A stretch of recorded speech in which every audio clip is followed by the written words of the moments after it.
you can't take a game off. I don't care if you're out of the playoffs or not. It's just, I'll be quite frankly, some guys can't afford to take games off. This is evaluation time. So if you've packed in already, it's going to really affect all of our opinions on the guy. So that's why you're really looking at guys, how they finish strong. Brock talked about the fact of how much it sucks missing the playoffs again. Those were his exact Yeah. words. The guys need to feel that pain, to feel the hunger, to make sure it doesn't happen again. Yeah, the suck and it's awful, but what are you going to do about it? Like, these are words. Like, let's do something about it. So that's why we talk about, what are you willing to do this summer as an individual to make sure that you're ready to go, and then collectively as a group. That's really what it comes down to.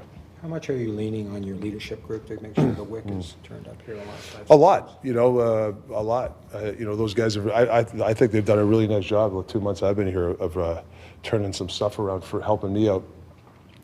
We've just scratched the surface, so we need obviously to continue that through the summer. You had a long chat with JT out there. Was that just a similar kind of thing? No, he just asked. He wants to play 60 minutes a game now. No, we were just talking about different things. Ethan Bear said the thing he admires the most about Quinn when he's been paired with him is that despite the A, he hasn't changed the kind of person he is. Doesn't have to necessarily come in, I'm wearing an A, I got to be loud. He lets his game do the talking and is very respectful of everybody in the room. How much do you think he's embraced? Yeah, I'm really impressed by him.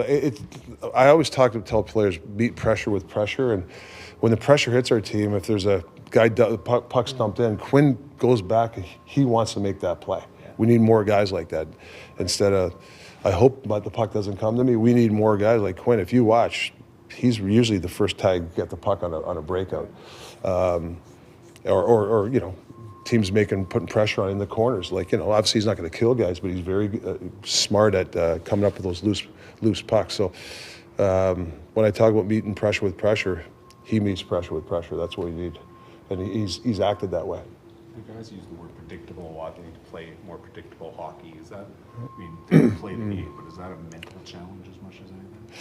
Yeah, it's mental, it's chemistry. It's also, it's hard to play that way. To me, the Miller line's been successful. They were the last game, I think they were +8 or +10 in chances, and the rest of the guys were kind of even because they're connected and they're playing predictable. They know when, if Giuseppe goes first guy, he knows he's going to eliminate the guy.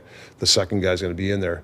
We're a little disconnected right now. Where the other line's not sure, is the first guy going to take the guy, or is he going to guess where the puck's going, and then you're not connected. So when you talk about predictable, that's why that line's successful right now, is because they're predictable. They know where they're going.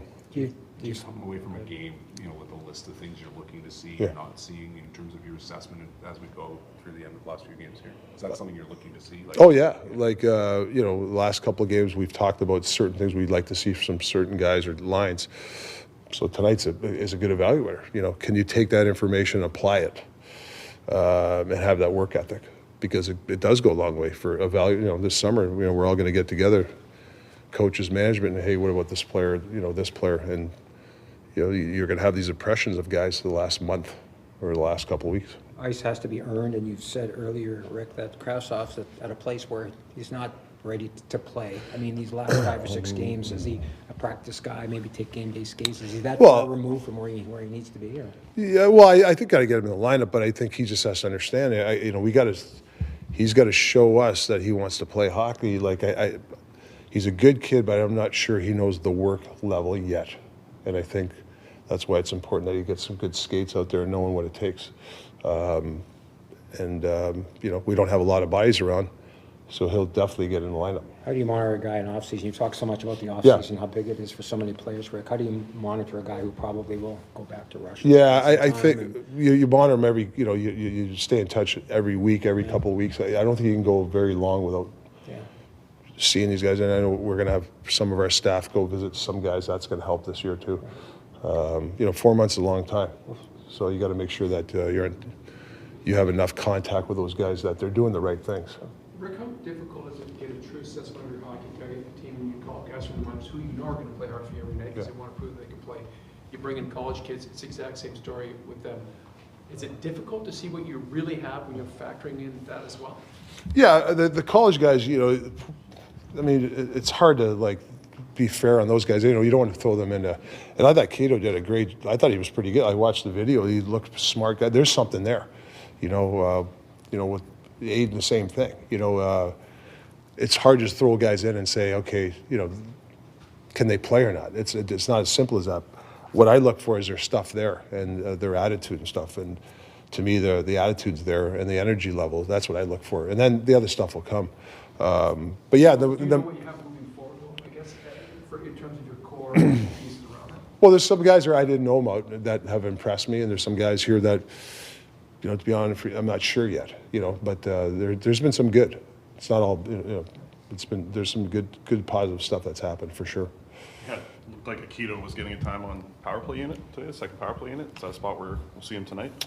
Yeah, we needed on the second. It's probably a two defense unit, and his skill level and his hockey IQ. So why not throw him in there, evaluate him? You know, we're playing a good game, a good team like Seattle going to the playoffs.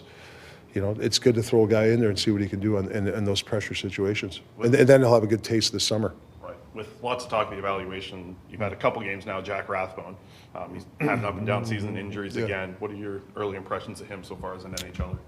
I think these last couple of games he's played, he's come a long way. I think I think he's had just an okay year in the minors from what I've watched him a little bit, but I think there's once again there's something there. Can he take these whatever games he's going to play left? You know, 5-6 games this year I think he's played.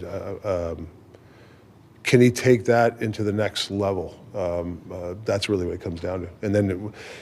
Let's face it, in training camp, you know, he's got to shine. Like, he's got to be in one of the best shaped guys, and he's got to be like, from the day one, you know, you want to impress the coaching staff. So he's got to gear himself up for that. How does a player exceed your expectations for like an off season in the work? How would they do that in a summer? Well, obviously from last year, whatever the impression is last year, I don't know their test scores from last year. That will help, knowing the guy put his work in. And then from day one, knowing the system, being, you know, when practice hits, being dialed in right away, focused right away, and impressing the staff. Like, you got to do something. Like, there's, you know, camp's not that long, so you have to do something in these exhibition games or in practice to impress the players, the coaches and management. Every coach likes big mobile defensemen. I know you love what Yeah. they have in Vegas. There also seems to be an argument in the league that you can have one smaller defenseman, but it's hard to have two in your lineup. Is that up to the player to maybe change that thinking? A kid like Rathbone, I mean, you already have Quinn, obviously, Yeah. but can you have two undersized defensemen? Yeah, it's right. The player can change that narrative. Okay. The way he boxes out, the quickness, how fast he gets the breakouts. I mean, if you're a small guy, if you're a fast guy, you can get back there and get the puck up to the forwards. To me, that's as good as a big defenseman. But if you're getting hemmed in all the time and you can't squash cycles, that's really what it comes down to.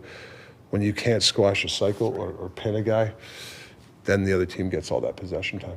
Looks like Delia tonight. You still gonna, Yeah, Delia, yeah. Still gonna alternate basically. Yeah, the deal will probably get you know, at least another 2 or 3. Yeah, for sure. But I know Demmer wants to, you know, he likes to play too. But it's a long summer, so he wants his time. He'll get his time, but I want to make sure Delia gets his time too. If you do come in camp in shape, there'll be a problem.